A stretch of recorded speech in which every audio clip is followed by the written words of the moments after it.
All right, and welcome back to the Gumbo League podcast. It's trade time, trade deadline. I'm joined by Shawnee as always, What's up, everybody? and Bankhead. What it do, baby? Egask is out in Portland this week, so it's just gonna be us three. And since it is the deadline's coming next week, time to get all those last minute deals in. We thought who should be some trade targets going into this last week, and we're gonna start it off with Darth Tebow. Looking at old man Brady here. Um, Brady, as you can see, has put up some monster weeks here. Darth is technically still in the playoff run, but he's on the wrong side of 500, just like Brady's on the wrong side of 40, going on 45 next year. Um, we are going to Superflex, but I don't really think that plays a factor here. If any quarterback goes down, or if another team's looking for insurance and he can get a second round pick, something like that, I just don't see Darth's team doing enough damage in the playoffs to have a shot at really contending, and I'm selling it, especially when your running backs are Dearness Johnson and Peterson at the moment. What do you guys think? Yeah, I definitely agree with you. Uh, I seen this team a long time ago. I made the same suggestion early in the year. I seen that he had a team that, of course, could win games, but you don't want to be stuck with a Brady as your best asset. And quarterbacks is highly valuable in the scoring system. So I think if you can get something for him, I'll do it now, especially if you don't have a clear shot at the championship. What do you think, Bank? Yeah, I'd agree. I don't know if Tom Brady would be the first guy I'd look to move because he's the guy we're going to super flex next year. He may not have a quarterback at all with Tua and Simeon as his other guys. I'd probably even look to maybe move a Godwin or something like that, who may is probably going to lose some value over the next year or so. Either way, when Brady leaves, because he needs to acquire a first or something somewhere to get a quarterback soon. Or maybe the move, Bank, is just to target a younger quarterback, maybe someone who's not blown the doors off, but is out there. Uh, I would have said Sam He Darnold could be in before a he position where he collapsed. has no quarterback in the two quarterback league next year, though. It's possible. It is possible. I mean, Brady's Who good at knows? avoiding If Brady injury. win a championship, yeah, if he wins the Super Bowl this year, he might just hang it Right. up. There's no guarantees what Brady's going to do after this. And then the other two guys, I'm pretty sure probably won't be starters next year. Whoa, Now Tua's Tua, good. Tua's gonna He's start. good. But you're right about Are we Simeon. sure of that? If I they mean, I make the think he's trade good for personally. Watson, where's Tua going to start? Where are we I'm sure he's going to start? Washington. Yeah, Washington. I would do a side bet saying he'll start with you. We can do that off the podcast. Don't get me wrong. I'm a Tua fan actually. I don't think he's like, oh my gosh, like a world beater, but I believe I think he's better than what we see. The Dolphins really messed up pretty much. Yeah. Uh, okay. So we're all kind of on the same. So if you had to do just picks, and let's say you need a starting quarterback, obviously your only contenders are trading. What would you give up for Brady? Like he's pretty much not. He's gonna be injury proof the rest of the season. He's gonna give you your starts. What would you give up for Brady? Like you don't have to give me the exact pick. What are you looking for? Personally, Hopefully, yeah. I second round pick is max value of what I would give. The biggest problem is none of the guys that are contending needs a quarterback Yeah. yet, and Yeah. I don't see any situations that are going to really need to move anything to go get Brady though. All right. What about you, Shani? What do you think? Yeah, he made a good point. I think because yes, we in transition to Superflex, but because we only had a one QB league, I think everybody's pretty much set. But I still think if you're a contender, you want them guaranteed. What Brady is averaging about 40 pass attempts in a high power offense. So if you really want to set your team over the top, because he's basically like the QB1, QB2 in the league, that really helps you. So I think, like you said, a high second. But for me, I'm looking for something like a receiver, like a young up and coming receiver, you know, to make it an even deal, because receivers, yes, they can replace. They could be easily replaced. So if I'm a contender, I'll give up a young decent receiver because I can replace that. But And real quick, it's a perfect match. I think another one of the problems going to be too is the fact that Darth Tebow isn't selling right now. So if someone was to come at for Tom Brady and the type of points that Brady's putting up right now, the value, I mean, the price would just be way too high for what someone be willing to pay for a quarterback who may play 5 more games for the rest of his career. So Like my guy, Psych, or I don't know, maybe Bank is getting frustrated with my man Patty Mahomes. Might want to bench him. I don't know.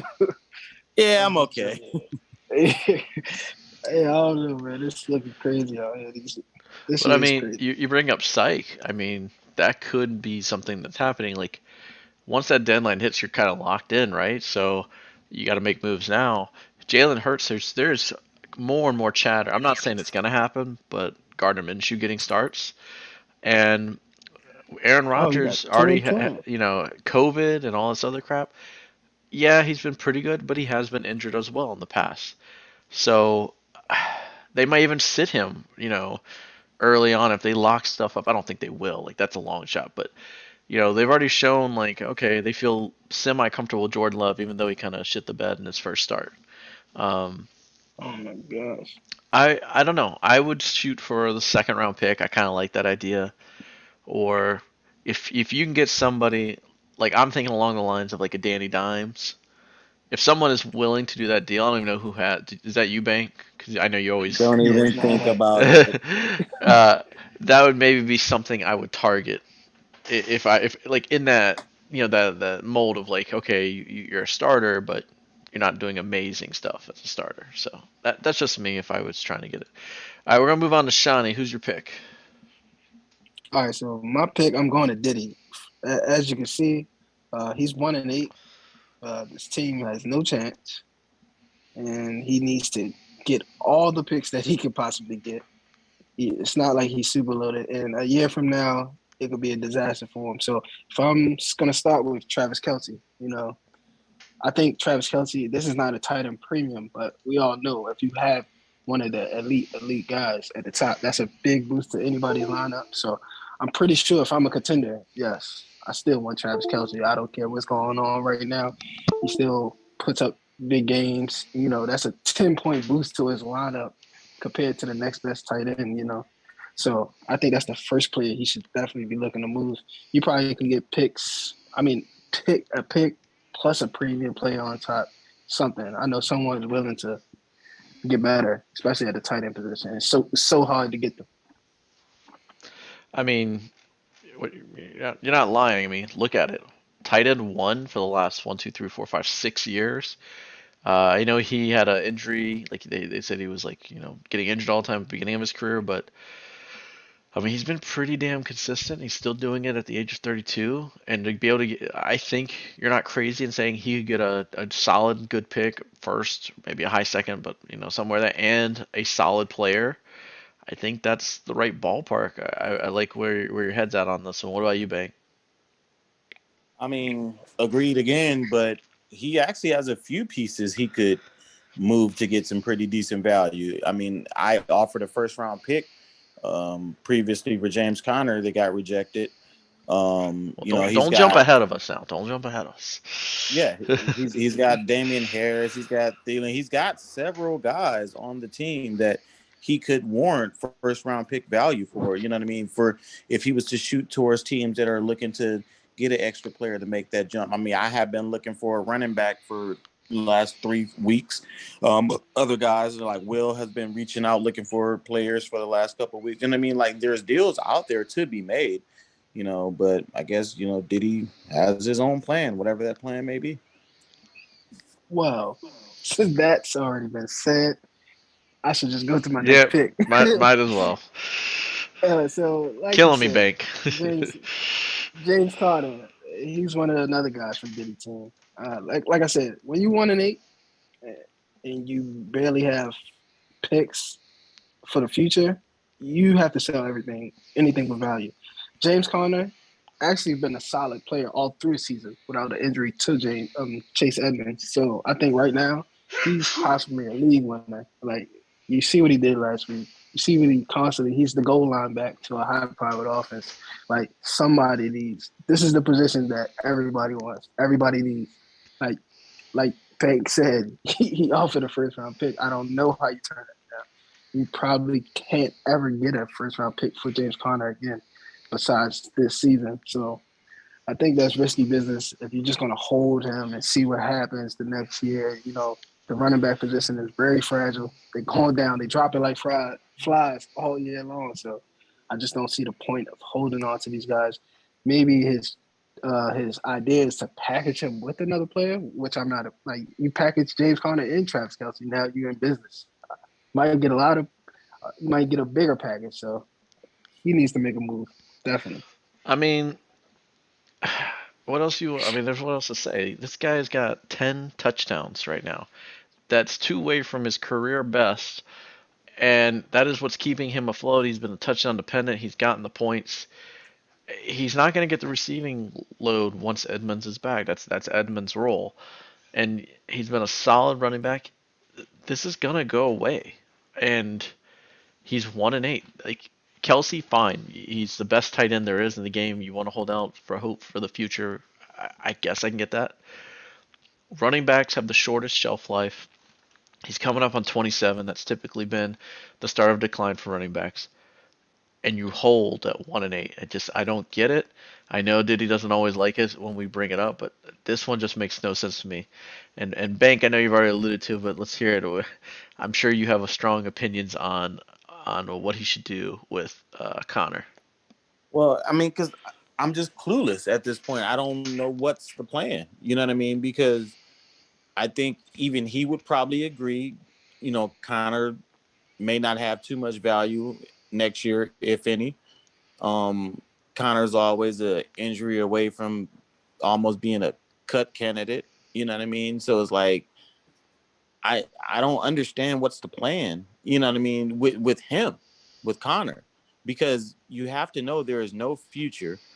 You're not going to win this year. Okay, maybe you're attempting to win next year, right? But James Conner won't have this kind of value next year, so he won't be producing these kind of numbers for you next year. So if you could get a first round pick when you're clearly going to need a quarterback, look at your quarterback situation: Matt Ryan, Ben Roethlisberger, Teddy Bridgewater, Sam Darnold. Of these guys, you couldn't guarantee any of these guys are going to be a starting quarterback next year in the NFL. Yeah. So the fact that you don't have picks either, and you're going to need two quarterbacks, I just don't understand why not take a chance in grabbing that first round pick when you had it. Matty Ice, I think, is a starter, but you're right. I mean, you want Well, two. absolutely, You but want would three, any of us four be starters. surprised if Matt Ryan says I'm hanging him up next year? You know what I mean? Like, No, I'm not disagreeing with you. I'm just saying, like, at best, he's got one pretty reliable starter. yeah, Big Ben's, like you said, Big Ben's hanging on. Darnold's constantly injured and already was being called to get, removed. Bridgewater is in a shootout with Locke at the beginning of the year. They're probably going to try and bring in Aaron Rodgers at the end of this year. Yeah. I'm sure they're not running it back with Bridgewater. You got anything else, Shawnee, for Connor? You think it's all been said?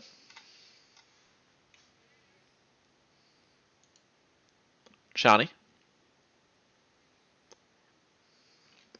All right. Well, Bank, go ahead and take us to our next person.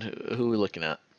Yeah, so the next one, for me, I actually went with Mike Williams, What's the for team, buddy? disrespect. Disrespect. Okay. Disrespect. Yep. And for him, I mean, he's in a position to where he probably should be selling. And when I say sell, I mean, just the guys like the Mike Williams. The you don't really know what you're looking at in the future with him. He's constantly hurt. When he plays, he produces a lot, but then he goes on stretches like he's on right now, like his last three games where he's almost completely giving you nothing. But he's the type of guy, he can get hot and give you those 40-point fantasy games, and that's when you need to move him. And you pretty much got one more shot at this week. They're playing the Vikings defense. Apparently the Vikings defense is not too well against the wide receivers this year in fantasy. So he's got a chance to have a big game this week, and this is the week. If he does, you got to move him now. I know disrespect still holding on to this small playoff hope, but even if you make it, I mean, ain't gonna win. You know what I mean? So grab a first for Mike Williams for a wide receiver needy team. I say go do it right now because I don't think Mike Williams' value will ever get to first again. All right, I heard most of it. Your mic started to go there near the end just a little bit as a heads up. Um, all right, Shine, what do you think? Yeah, I definitely agree because first of all, I'm scared as hell of fifth year breakouts, whatever you want to call them.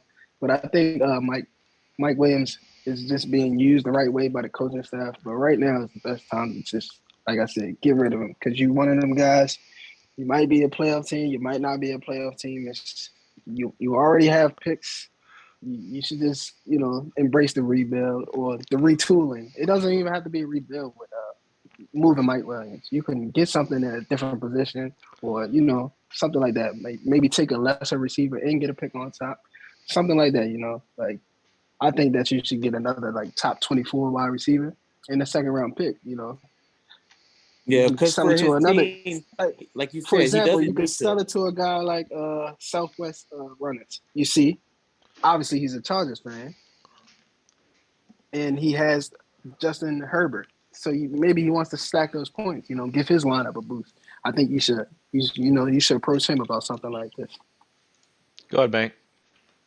No, I was just gonna say, like Shawnee mentioned, like he doesn't need the total rebuild because he has pieces that he's going to be ready to contend next year. He's got what I think someone mentioned 4 first round picks. Yes. Lamar Right. Jackson, Michael Carter, Mike Evans, Rashard Bateman, and Mark Andrews. He's going to be contending next year. The Cowboys backfield should still be pretty efficient. Odell, who knows if he re-signs with the Rams, how he could look in that offense. He could be an Yeah, everyday, Woods might get cut fantasy guy now. again.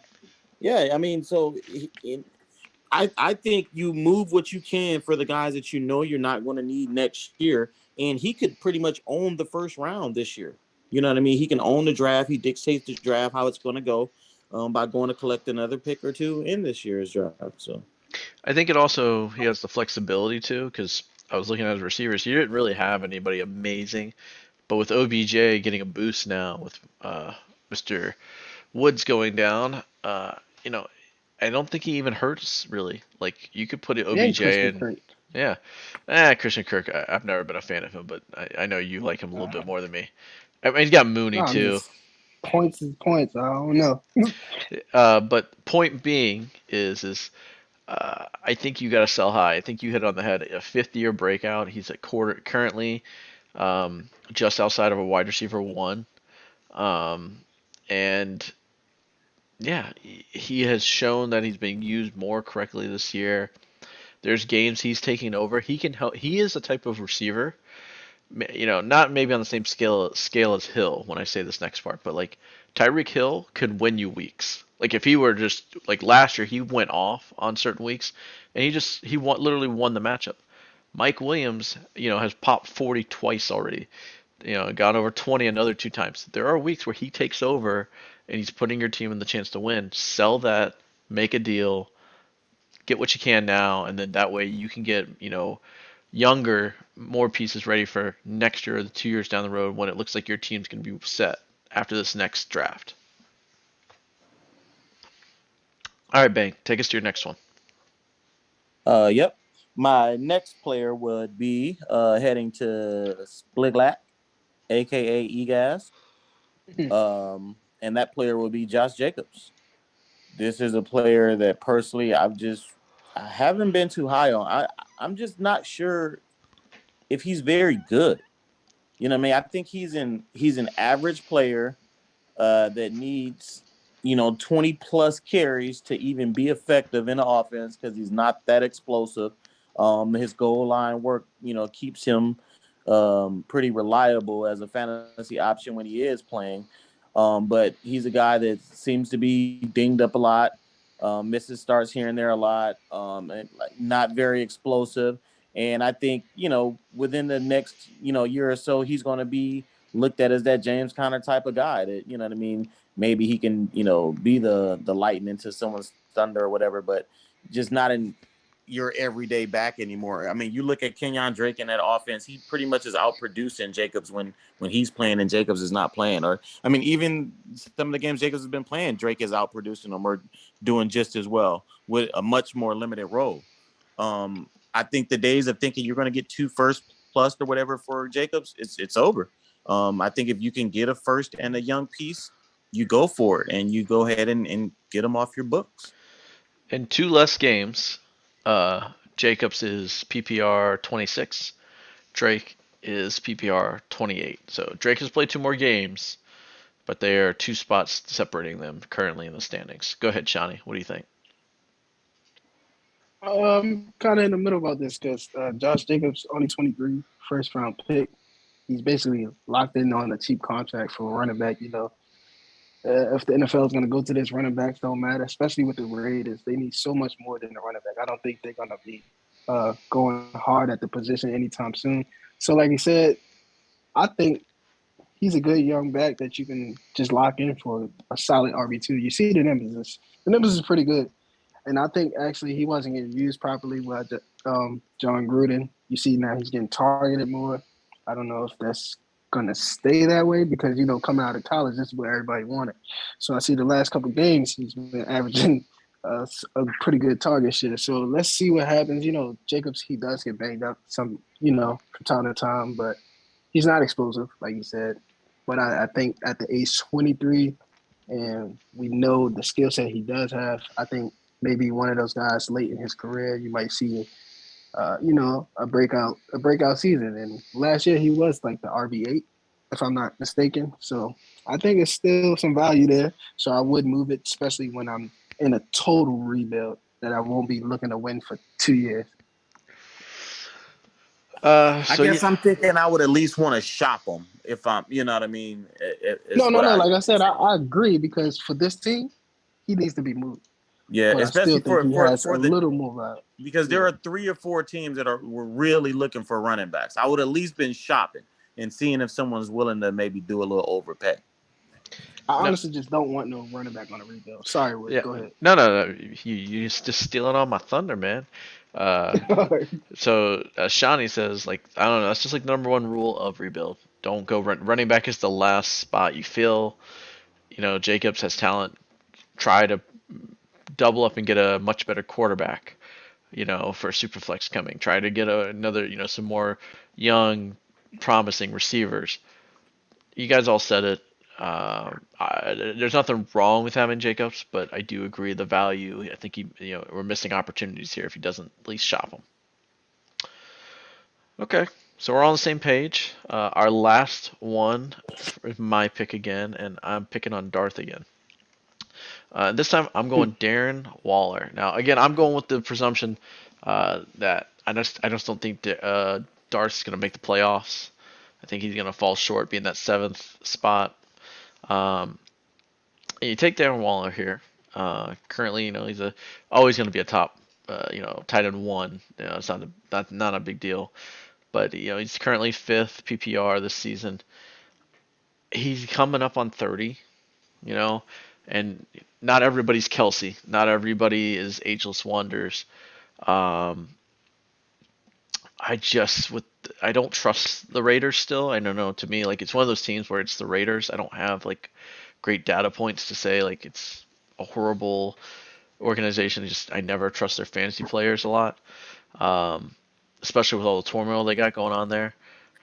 I don't think Darren Waller is going to keep up the same production he's been having. Um, and I think he starts slowing down a little bit, and I think you get what you can right now. And I start, trade it up to a team who's looking for a tight end, get a draft pick and a player. He is still worth that. It's kind of similar we're talking about with Kelsey. Go get a draft pick and a player. Go get you some. You can get a 2-for-1 deal and make your team that much better and have a little bit more depth. That's the move I'm looking at. What about you, Bank?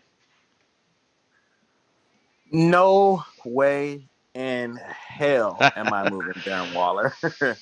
um, Whether I'm rebuilding or I'm contending or pretending to contend. He's just a piece you don't move. I mean, he's one of those guys. I think he's going to always be and a conversation for the best of his position. And when you still got at least 3 or 4 years, I think, of top production, and you're in that conversation, I think those are the guys you just don't move. There's just no chance you move them. I only problem with him is I agree he's not a true contender, so his team needs to find a way, as we mentioned before, with Brady to get some first round picks or something. But he's just a guy I wouldn't move. I mean, I would maybe think of moving to Saquon. I think of maybe even moving the Browns backfield.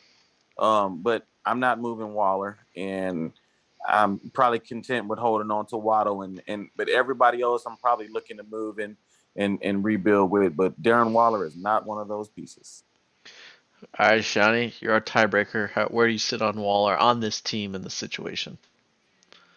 On this team, on a situation, I'll move. First of all, my golden rule, I'll pretty much move anybody. So, that being said, this is not even tight end premium. Although when you have a elite tight end, I do agree with Bankhead. But you see, the way Bankhead's talking, we already see he's highly valuable. So this, you might can get another top 7-ish, like a Fant plus in a player. You know what I'm saying? You can make those type of moves. You can move down in the same position, still get a solid tight end plus a pick, maybe a player. I'm looking to make these deals. Of course, I'm not trying to give them away at all. You see, elite tight ends, they can play in well into the 30s. I definitely agree with Bang. Like, he's one of the pieces that you really don't want to move, but in this situation, I don't see what's good coming out of it. You're going to hold him for what? There's no point. Like, if Brady decides to hang it up next year, and he doesn't have any quarterbacks, he doesn't have any great picks to rebuild with, and obviously he hasn't embraced the rebuild, so it's nothing telling me that he's gonna move Saquon or Chubb. And if he's gonna wait a year out to start another rebuild, that's just pushing it even back further. So yeah, I'm definitely trying to move Waller if I can. But like I said, for the right price, I'm not giving him away. I'm definitely making sure I get something top 15-ish in any position that I'm trading for. With a plus a first. A first has to be in it. Just want to point out this is another one of your 5-year, 5th-year breakout players here. But this is actually a success story. I mean, if I'm moving him, it's got to be a quarterback coming back for me. Like, that's the only, because that's his biggest need. That's his biggest issue. He doesn't have a quarterback next year. That's what I'm saying. And he don't have first round picks. So if I'm moving Waller, or if I'm moving the Browns backfield, or if I'm moving Saquon, I got to get a quarterback. Maybe that's the move. Find someone who needs a tight end, maybe a contender who needs a tight end, wants to have one of the big ones. Tom Brady is still usable for this year. Maybe the move is you get a younger, like a long-term solution at QB, another top 12 QB. Yeah, I mean, it's got to be at least a Trevor Lawrence or something like that. Well, Trevor Lawrence ain't going anywhere because I don't have anything. I'm just saying. I got no reason. No, I'm saying like Darren Waller ain't going anywhere. I'm just trying to think like. So Syke moved Baker already? Yeah. Yes. But maybe yes, that was to me. I'm trying to think of another one that would fit, like a Joe Burrow, and getting maybe something else with that. Like if you do kind of a package deal. I'm just saying. I'm just trying to think of like quarterbacks in that echelon right there. Because I don't think the reason I brought up Baker is because I see Syke has a fan. Is he a Travis Kelce or nobody? No. Is he a good young solid tight end that I'm willing to take a chance on? Absolutely, and I was thinking that he could make a bigger deal to, get a Baker and also in return.